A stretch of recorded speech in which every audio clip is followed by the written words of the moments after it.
Hello बच्चों, आज की क्लास में मैं आपका स्वागत करती हूँ। I welcome you all. Firstly happy Holi to you all. मैं जब ये वीडियो शूट कर रही हूँ तो आज होली है, तो इसी अच्छी बात से हम भाई आज पढ़ेंगे रदरफोर्ड मॉडल का ड्रॉबैक। पहले मैं देख लेती हूँ कैमरा का सेटिंग अच्छे से है या नहीं। ऑल वेल और नॉट? ऑलराइट, सही है। तो आज बच्चों हम पढ़ने वाले हैं ड्रॉबैक्स ऑफ रदरफोर्ड मॉडल। कि यार मतलब हर मॉडल आता है, उसके अंदर कुछ फेल हो जाता है, फिर वो फेल हो जाता है और फिर कोई और उसके टांग खींचने आ जाता है। तो अब रदरफोर्ड से दोबारा बहुत सारे, जैसे जे थॉमसन जब फेल हुए तो रदरफोर्ड ने उनसे बहुत सारे क्वेश्चंस पूछे थे। सिमिलरली रदरफोर्ड से भी बहुत सारे क्वेश्चंस पूछे गए। तो अब सवाल क्या है? सवाल ये है कि उत्तर क्या है। हो गया? अच्छा ठीक है, बता दो। बहुत जोर से सस्पेंस हो रहा था तुम्हें बहुत दिनों से, तो ठीक है। देखो बेटा जी, ड्रॉबैक्स उनका एक ही ड्रॉबैक था। उनका ड्रॉबैक ये था कि आप बोल रहे हो कि भाई एक न्यूक्लियस है, उसके चारों तरफ इलेक्ट्रॉन पागलों की तरह घूम रहा है। तो यार इलेक्ट्रॉन भी क्या है? एक पार्टिकल है, ठीक है। जैसे मान लो मैं क्या करती हूँ, लेट्स सपोज करो मान लो मैं किसी चीज़ के तरफ गोल गोल गोल गोल गोल गोल चक्कर काट रही हूँ, मैं चक्कर काट रही हूँ, मैं चक्कर काट रही हूँ, मैं चक्कर काट रही हूँ, मैं चक्कर काट रही हूँ, मैं रिवोल्यूशन कर रही हूँ। मैं मतलब उसके किसी सर्कल के अराउंड, उसकी पेरीफेरी पे, उसकी सरकमफेरेंस पे घूम रही हूँ।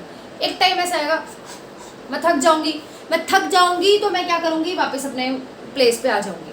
तो भाई इलेक्ट्रॉन भी तो क्या है? एक पार्टिकल है।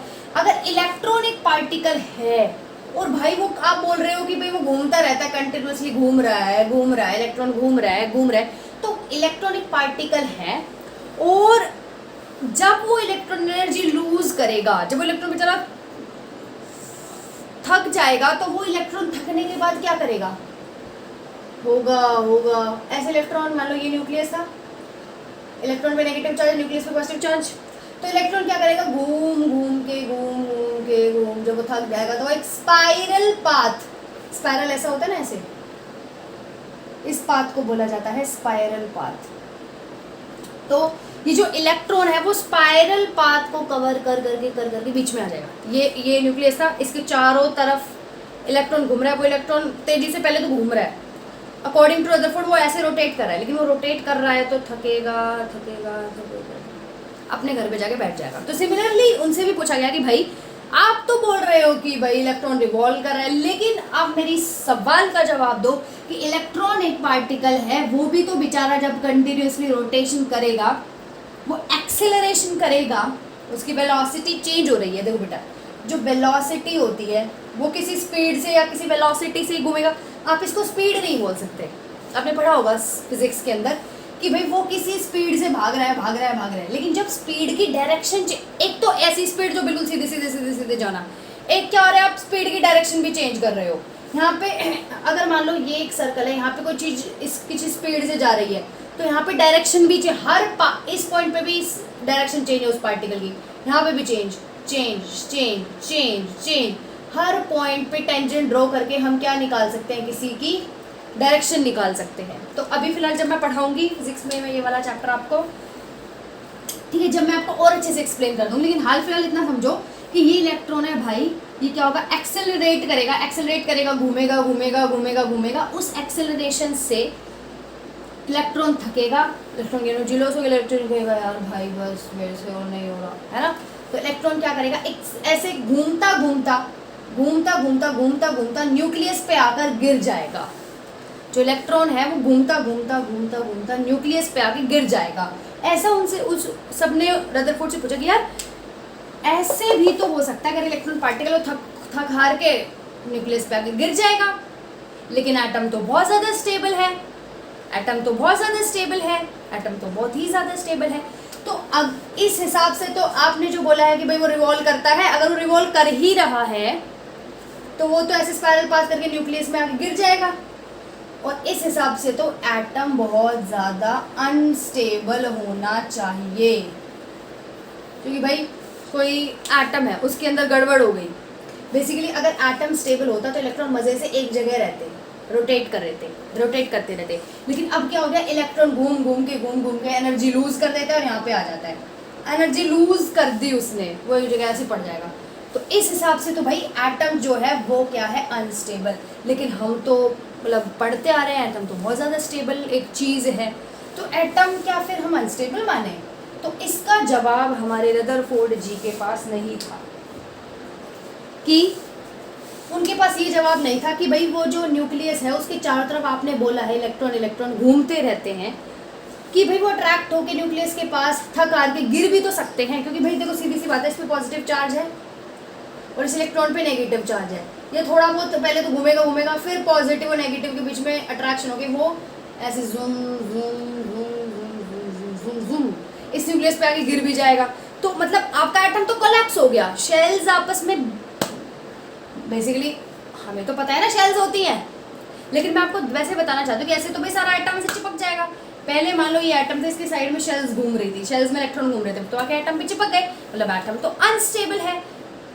तो एटम तो लेकिन हमारा बहुत ज़्यादा स्टेबल होता है। तो इस चीज़ का कोई जवाब नहीं था हमारे रदरफोर्ड के पास कि भाई क्यों, ऐसा क्या है बेसिकली, अगर आपका एटम बहुत ज़्यादा स्टेबल है तो ये ऐसे ही क्यों नहीं रहा, ये आपके अंदर क्यों गिर गया?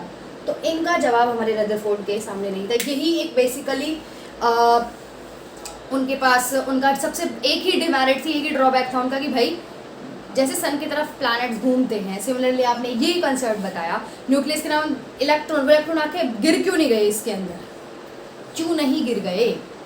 वो स्पायरल मूवमेंट करके, आप तो बोले थे सर्कुलर पाथ में घूमते हैं इलेक्ट्रॉन न्यूक्लियस के राउंड, ये तो स्पायरल पाथ है। इस चीज़ का जवाब दे दो।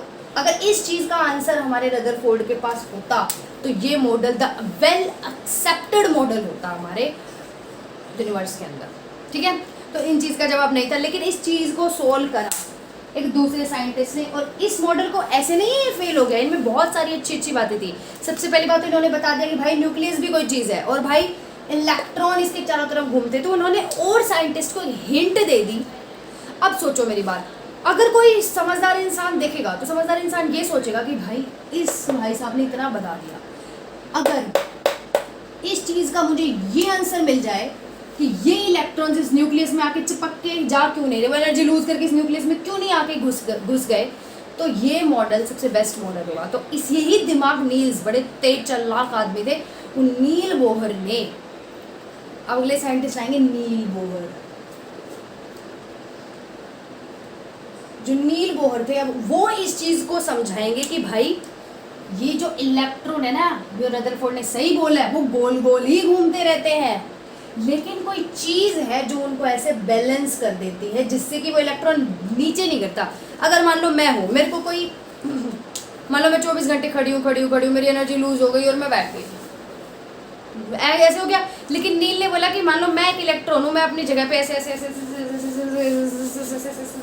घूम रही हूँ, बट मेरे को इस साइड से कोई इक्वल फोर्स से, इस साइड से कोई इक्वल फोर्स से खींचे हुए है, तो बताओ क्या मैं बैठ सकती हूँ? नहीं बैठ सकती, बिकॉज मेरे इस पार्ट से मुझे इक्वली कोई पकड़े हुए है। तो मैं क्या करूँगी, अपने एक ही पोजीशन पर क्या करती रहूँगी, रोटेट करती रहूँगी, अब मैं गिरूंगी नहीं। तो उन्होंने यही बोला कि भाई जो इलेक्ट्रॉन होते हैं उनको इस साइड से और इस साइड से कोई फोर्स है जो बैलेंस कर देता है, जिससे इलेक्ट्रॉन चिपकता नहीं है न्यूक्लियस पे। कि और अच्छे से समझेंगे हम नील बोहर वाले में, जब मैं नील बोहर्स का मॉडल बताऊंगी। तो बेटा जी आज आपने क्या सीखा, ड्रॉबैक्स ऑफ रदरफोर्ड, जिसमें हमने सीखा कि रदरफोर्ड नहीं बता पाया था न्यूक्लियस के चारों तरफ इलेक्ट्रॉन घूमते, वो अंदर आके कुछ ऐसे इलेक्ट्रॉन आके चिपक क्यों गया। तो इस चीज़ को एक्सप्लेन करने आ रहे हैं हमारे नील बोहर, जो कि हम पढ़ेंगे अगली क्लास में, अगली कक्षा में। तो बेटा जी सुनो, जे थॉमसन, पहले स्टार्ट से करते हैं। चार्ज पता चला, पार्टिकल ऐसे कंघी रगड़ी चिपक गई, स्केल रगड़ते हैं प्लास्टिक का, स्केल ऐसे रब करते थे, पेंसिल के छिलकों से चिपक जाते थे, तो वहाँ से हमें चार्ज का अंदाज़ आया। वहाँ से हमें पता चला कि भाई मैटर में चार्ज भी है। वहाँ से हमें पता चला एटम में होगा, एटम के अंदर चार्ज है तो नेगेटिव पॉजिटिव, ये हमें पता है। कैसे उनको चार्ज बोला, इलेक्ट्रॉन प्रोटॉन नाम दिया किसने, गोल्डस्टीन ने और हमारे जे थॉमसन ने। गोल्डस्टीन जे थॉमसन ने डिस्कवर करा था इलेक्ट्रॉन का, और गोल्डस्टीन ने डिस्कवरी करी थी प्रोटॉन्स की। उसके बाद उसके बाद हमारे जीजी थॉमसन आए थे, उन्होंने अपना मॉडल दिया था, वो फेल हुए। उसके बाद आए रदरफोर्ड, अब रदरफोर्ड फेल हो गए, तब आएंगे नील बोहर, जो हम पढ़ेंगे अपने अगली कक्षा में। तब तक के लिए स्टे ट्यून्ड, बाय बाय।